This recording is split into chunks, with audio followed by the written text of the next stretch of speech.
O relato da ressurreição de Jesus é retratado com bastante detalhes nos 4 evangelhos que nós temos na Bíblia. No evangelho de Mateus, de Marcos, Lucas e João, é dado atenção especial a este acontecimento fora do comum. Aliás, fora do natural. Mas eu escolhi o relato de Mateus. E no capítulo 28 do livro de Mateus, no verso 1, o texto diz assim, que depois do sábado, tendo começado o primeiro dia da semana, Maria Madalena e a outra Maria foram ver o sepulcro. Eis que sobreveio um grande terremoto, pois um anjo do Senhor desceu dos céus e, chegando ao sepulcro, rolou a pedra da entrada e assentou-se sobre ela. Sua aparência era como um relâmpago e suas vestes eram brancas como a neve. Os guardas tremeram de medo e ficaram como mortos. O anjo disse às mulheres: não tenha medo, sei que vocês estão procurando Jesus que foi crucificado. Ele não está aqui, ressuscitou, como tinha dito. Venham ver o lugar onde ele jazia. Vão depressa e digam aos discípulos dele: ele ressuscitou dentre os mortos, está adiante de vocês para a Galileia. Lá vocês o verão. Notem que eu já os avisei. As mulheres saíram depressa do sepulcro, amedrontadas e cheias de alegria, e foram correndo anunciá-lo aos discípulos de Jesus. De repente, Jesus se aproximou delas e disse: salve. Elas se aproximaram dele, abraçaram-lhe os pés e o adoraram. Então Jesus lhes disse: não tenham medo. Vão dizer a meus irmãos que se dirijam para a Galileia, lá eles me verão. Palavras do Senhor. Oremos. Obrigado, Pai, por podermos revisitar essa história, Pai, que muda o nosso destino, que traz, ó Pai, um novo caminho para as nossas vidas. Ajuda-nos a entendê-lo, Pai, ajuda-nos a vivê-lo, ajuda-nos a ressignificar, Senhor, todas as áreas da nossa vida, através do poder da ressurreição. Em nome de Jesus. Amém. Não é só no texto de Mateus, mas se você ler também o texto de Lucas, ou Marcos, ou João, talvez a palavra que mais aparece nos relatos da ressurreição é a palavra medo. Medo é uma reação natural humana.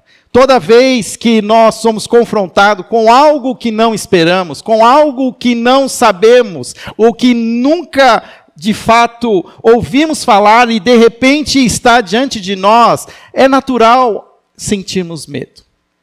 E de fato, as mulheres aqui ficaram com medo. O texto de Marcos é interessante porque diz até os originais mais antigos do livro de Marcos, que termina com dizendo que as mulheres, ao ouvir toda a revelação do anjo, ficaram amedrontadas e não falaram com ninguém.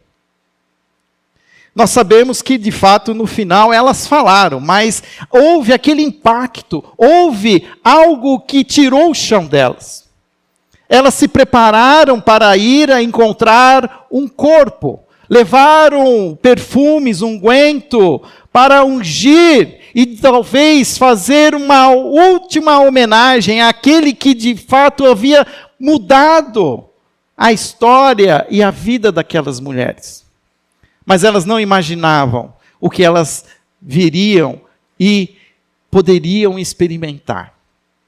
Mateus diz que elas chegaram e o terremoto aconteceu, e alguns outros relatos dizem que elas foram inclusive discutindo, mas quem vai tirar a pedra para que a gente possa entrar? Aqui eu já começo a perceber a nossa condição humana. Nós somos muito pequenos, somos muito inferiores diante da superioridade de Deus. Os nossos problemas são problemas muito pequenos diante do que Deus é capaz de fazer. A maior crise daquelas mulheres, na verdade, era alguém que pudesse tirar a pedra do sepulcro. Mas Deus, no seu poder cósmico, Ele estava trazendo à vida aquele que morreu por nós na cruz. A primeira lição que a ressurreição vai nos ensinar é que, quando nós entendemos a mensagem, o poder da vida sobre a morte, os nossos problemas diminuem. Os nossos problemas se tornam pequenos diante de tal fenômeno, diante de tal acontecimento. Eu não sei o que você tem enfrentado, eu não sei as perguntas que você tem feito. Talvez você tenha feito perguntas: quem vai fazer isso? Quem pode fazer? Talvez eu não sei, preciso pensar. Você não pode, mas Deus pode. Eu não posso, mas Deus pode. Aquelas mulheres encontram um anjo. E o anjo diz a elas exatamente: não tenha medo. Os guardas, na verdade, eu acho até que eles fizeram na calça naquela hora, porque eles estavam tão amedrontados que eles ficaram paralisados. E eu até acho que, e o texto diz que eles se fingiram de mortos. Ficaram com o olho aberto, o olho fechado assim, falando assim: vou ficar aqui, vou me fingir de morto, porque eu não tenho nada a ver com isso. E isso é um perigo. Porque você pode estar aqui hoje, vendo toda a manifestação do Espírito sobre este lugar, a maneira como Deus nos visita e abre os nossos corações e traz alento, e você fecha o olho e diz assim: eu não tenho nada a ver com isso, isso vai passar, eu vou contar daqui a pouco tempo, o pastor vai parar de falar e eu vou voltar e as coisas vão continuar como elas estão. É verdade. Você pode fazer como os guardas, fechar os seus olhos, esperar acabar. Mas a palavra de Deus, ela vai continuar viva, ela vai continuar sendo proclamada. Porque aquelas mulheres, elas não se calaram. Elas ficaram com medo, elas estranharam, aquilo era muito diferente de tudo que elas estavam imaginando. Mesmo quando o anjo lembra que Jesus havia conversado com elas várias vezes e com os seus discípulos, dizendo que ele voltaria, mesmo que tivesse que enfrentar a morte, parece que elas não tinham ideia do que seria aquilo. Mas o texto diz que elas foram se convencendo. E as mulheres saíram depressa do sepulcro, amedrontadas, mas também agora cheias de alegria, e foram correndo anunciá-lo aos discípulos de Jesus. O verso 11, que é a continuação da história, diz assim: que enquanto as mulheres estavam a caminho, alguns dos guardas dirigiram-se à cidade e contaram aos chefes dos sacerdotes tudo o que havia acontecido. Quando os chefes dos sacerdotes se reuniram com os líderes religiosos, elaboraram um plano.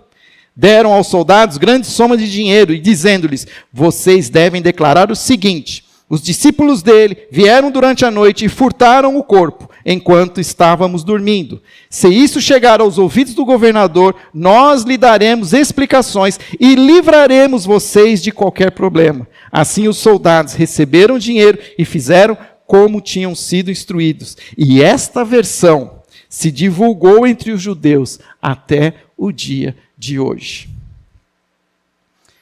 Se você está aqui hoje, é porque um dia você ouviu a mensagem do Evangelho. Pessoas não se calaram e, diante de tal fato espetacular, não conseguiram se calar e compartilharam essa palavra de esperança. Mas o fato é que também existe aqueles que conspiram contra a mensagem do Evangelho. Aqueles que tentam, de alguma maneira, esvaziar o real significado dessa mensagem. Algo que aconteceu que não é natural, e então busca-se versões que expliquem o fenômeno sobrenatural. E naquele momento, talvez a versão mais fácil de se entender era roubar o corpo. O corpo foi roubado. Esperaram os soldados dormirem e aqueles homens esconderam o corpo de Jesus. E é incrível como nós somos fascinados por teorias da conspiração. Como nós somos fascinados por tentar achar respostas das mais miraculosas possíveis através da nossa própria razão. E o fato é que a ressurreição de Cristo não cabe nas nossas mentes simples e racionais. É algo que extrapola o nosso entendimento. Mas, ao mesmo tempo, mostra o poder que esta mensagem tem de mudar a cultura. Eu, antes de chegar até esse dia, nos últimos 40 dias entre o Carnaval e a Páscoa, eu busquei fazer alguns devocionais todos os dias, trazendo relatos da mensagem de Jesus e o seu ministério. E uma das coisas que mais me chamou a atenção foi que as palavras que Jesus trazia para os seus discípulos diante do seu ministério público eram palavras que traziam uma mensagem de cultura da vida contra a cultura da morte. Logo no Sermão do Monte, ele diz: não matem, se já pensarem mal do seu irmão, já assassinaram ele no seu coração. Não adulterem, se pensarem, desejarem alguém que não é da sua aliança, você já está matando o seu casamento. Não busque a vingança, não deseje a ira, não busque a retaliação, mas entreguem-se, amem uns aos outros. A cultura do reino é uma cultura diferente da cultura humana. Na verdade, nós, seres humanos, fomos contaminados por essa fascinação pela morte. A mesma morte que nos espanta e nos choca, ela nos fascina. E estamos o tempo todo absorvendo cultura de morte, conspirações, buscando retaliação, buscando vingança, buscando muitas vezes a própria justiça, mas sujando as nossas mãos de sangue. Quando entendemos a mensagem da ressurreição, nós percebemos que nós não somos capazes. Não somos capazes de promover essa reconciliação, de promover a redenção da humanidade, muito menos de promover a nossa própria justiça pessoal. Somente um Deus que veio em carne e osso e caminhou entre nós, pisou o nosso chão, sangrou como um de nós, derramando o seu sangue naquela cruz. Aquele homem, ele foi perfeito na sua vida. Aquele homem foi capaz de viver a nossa vida sem cair em armadilhas de rancor, de ira, de ódio, de retaliação, de vingança. Mas ele mostrou um propósito maior para as nossas vidas. Porque fomos chamados para amar, para repartir amor. Mas o fato é que os nossos corações são cheios de amargura, de dor, de angústia. Eu não sei se como o seu coração chegou aqui hoje. Talvez até mesmo o seu coração hoje parece com esse sepulcro fechado, com uma pedra que você colocou tão grande, para que ninguém seja capaz de entrar no seu coração. Mas não existe pedra que não possa ser removida pelo poder de Deus. Não existe coração sombrio que não possa ser iluminado pela força da luz que existe no poder de Deus. E não existe cultura da morte que resista ao poder da ressurreição de Jesus Cristo. Se você um dia confessou a Jesus como seu Senhor e Salvador, você foi chamado para ser luz. Você foi chamado para viver à luz de Jesus em todos os ambientes. Jesus, em uma das suas grandes mensagens, ele diz: vocês são a luz do mundo. Não escondam a luz de vocês debaixo da cama ou debaixo de um cesto ou um balde que for, mas coloquem essa luz acima de todos para que todos possam ver que essa luz que vocês refletem é a luz da minha vida, na vida de vocês. Essa semana eu ouvi uma mensagem de um pastor dizendo assim: se nós entendemos essa mensagem e o que Jesus está nos dizendo, que ele inclusive diz que nós somos a sal da terra e a luz do mundo, ou seja, mesmo que o nosso mundo piore, a nossa vida tem que melhorar. Mesmo que o mundo decaia e caia em guerras e morte, a nossa família e as pessoas que estão em volta têm que melhorar, porque nós somos sal da terra e luz do mundo.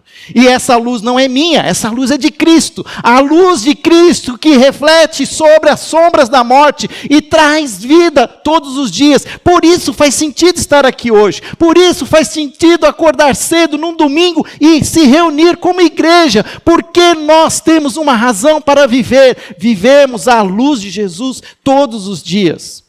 Mesmo que essa luz, muitas vezes, tente ser apagada pela morte que nos cerca, mesmo que essa luz, muitas vezes, tenta nos derrubar, muitas vezes nós somos até contaminados por essas trevas. Mas os domingos são dias de resgatar a luz. Por isso nós cristãos celebramos o domingo, porque o domingo traz a nós a memória de que houve uma sexta-feira negra, mas o domingo foi um dia glorioso, um dia de luz, um dia de vida, de vitória da vida sobre a morte. E nós não vivemos mais para falar da morte, mas agora nós queremos viver para a vida, para a luz. Como está o seu coração? O seu coração hoje está cheio de luz? Ou o seu coração está cheio de trevas, de morte, de dor, de rancor, de angústia? Em uma palavra também escrita nas Escrituras, Jesus ele diz assim: eis que estou à porta e bato. Se abrir a porta, entrarei e cearei, iluminarei o seu coração. Deus é poderoso para remover a pedra, mas Ele é tão bom, tão sensível, tão encantador, que Ele não te força. Ele fala: se você abrir, eu entro.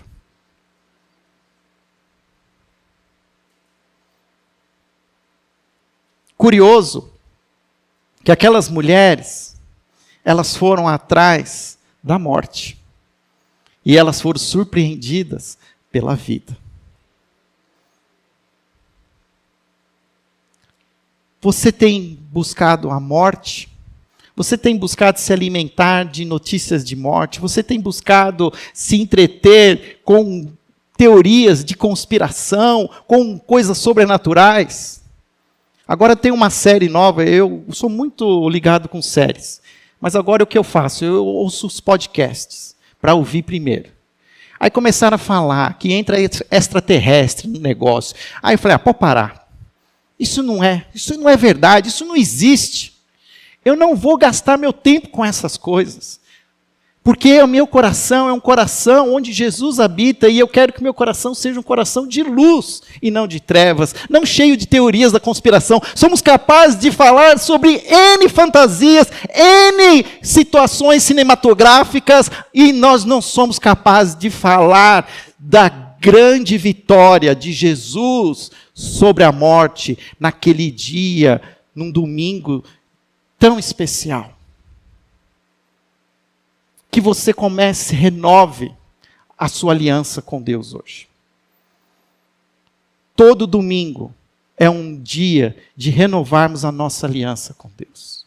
Todo domingo é um dia de ajustar o foco, como a gente gosta de dizer aqui. Quando a gente abre o culto, a gente convida as pessoas que estão aqui presentes a ajustar o foco. 6 dias da semana, as coisas parecem que conspiram contra nós e a gente vai perdendo o foco. Mas todo domingo é uma oportunidade para encontrar o Jesus vivo novamente.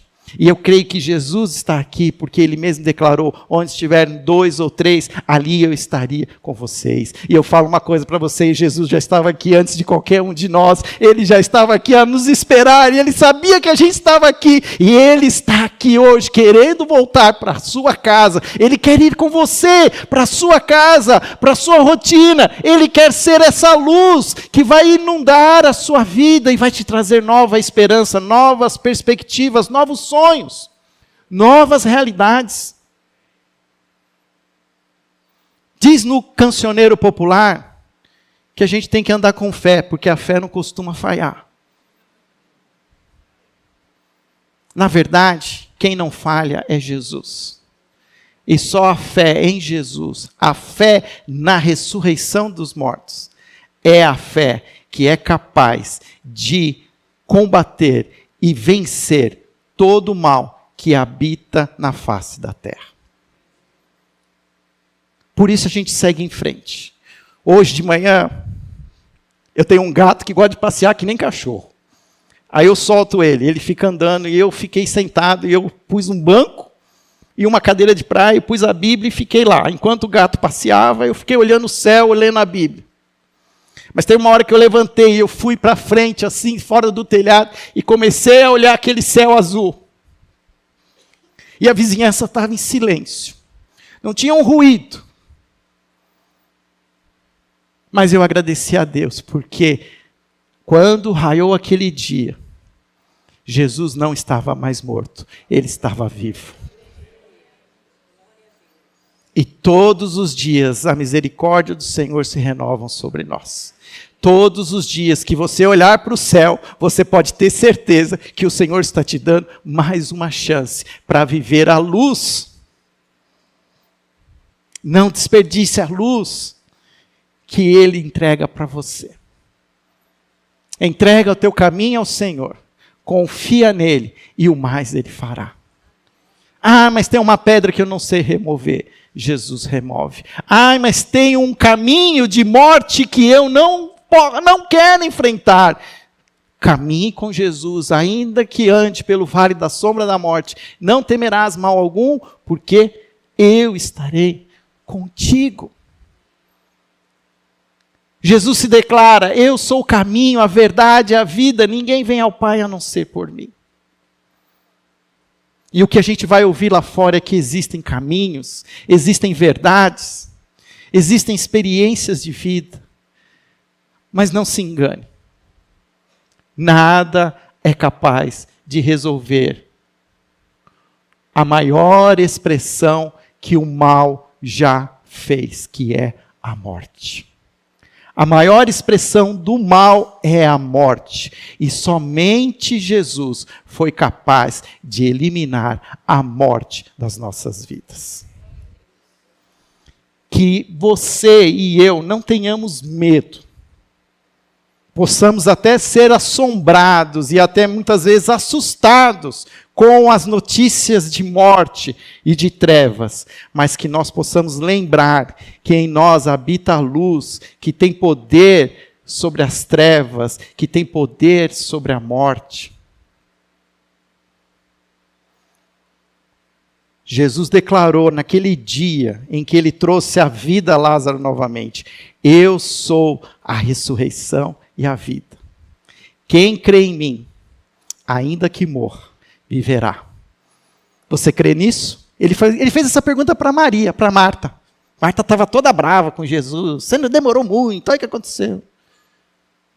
E Jesus fala assim, eu sou a ressurreição e a vida. Você crê nisso? Você crê nisso? Monique, você crê nisso? Jairo, você crê nisso? Natasha, você crê nisso? Hermínia, você crê nisso? Mônica, você crê nisso? Jesus está aqui, gente. E Ele está dizendo, eu sou a ressurreição. Há 2000 anos eu reino. Há 2000 anos não sou mais aquele servo sofredor. Não sou mais aquele corpo estendido numa cruz. Eu ressuscitei. E estou à direita do Pai. E eu voltarei. Não mais como um cordeiro imolado, mas como leão, como rei, para trazer vocês para viver comigo a vida eterna. Essa é a nossa esperança, essa é a nossa vida. É por isso que nós vivemos, na expectativa da volta do nosso rei. Não há solução para este mundo, não há solução para esse país, não há solução para essa cidade que não seja a volta do Rei Jesus.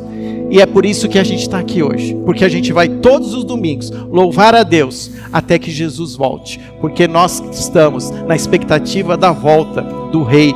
Deus, o vivo, está, e hoje a gente canta. Vamos cantar? Vamos ficar de pé? Vamos cantar ao Senhor. Obrigado, ó Pai, pela alegria da ressurreição de Jesus Cristo.